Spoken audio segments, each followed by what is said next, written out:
ខ្ញុំគឺសង្ឃឹមលើខ្លួនឯង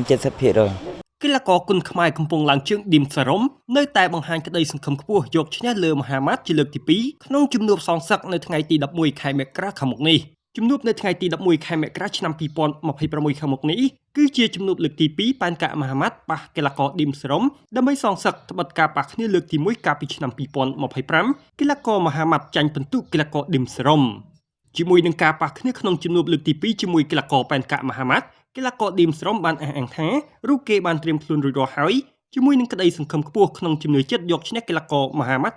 70%តែទោះជាមានក្តីសង្ឃឹមបែបនេះក្តីឌីមស្រមនៅតែចាត់ទុកកីឡាករមហាម៉ាត់ជាកីឡាករល្អមួយរូបដែលវឹកហាត់ពេញកម្លាំងពិបាកក្នុងការយកឈ្នះបើឈ្នះគឺឈ្នះត្រឹមពិន្ទុប៉ុណ្ណោះឌីមស្រមថាបើទោះបីជារូគេធ្លាប់វាយកឈ្នះកីឡាករមហាម៉ាត់ម្ដងរួចទៅហើយក្តីប៉ុន្តែជំនួបលើកទី2នេះរូគេក៏មិនបដូរទម្រង់វាយខុសពីមុននោះទេពលការវាយគឺមើលតាមស្ថានភាពជាក់ស្ដែងដែលមិនឲ្យគូសត្រូវចាប់ចំណុចបាន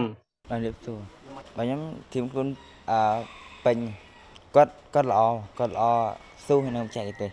បាទខ្ញុំធម្មតាបង្ហាត់ដូចតែរដងបាទខ្ញុំគឺសង្ឃឹមលើខ្លួនឯង70%អត់តនឹងច្បាស់ចេះស្អែកលើសង្វៀនហ្នឹងខ្ញុំគឺវាយធម្មតាតាមចែកទេសខ្ញុំអត់ទេបងអត់បើផ្ដួលគាត់អត់កើតទេព្រោះគាត់កីឡាករហាត់ដល់ហើយចែកទេសគាត់មានអញ្ចឹងយើងបាក់ផ្ដួលគាត់បាទខ្ញុំ70បងឈ្នះលើបន្ទុកបើថាស្លាប់គឺអត់ស្លាប់ខ្ញុំអត់មានពាក្យពេចន៍អីទេជួបថ្ងៃទី11ខាងមុខនេះ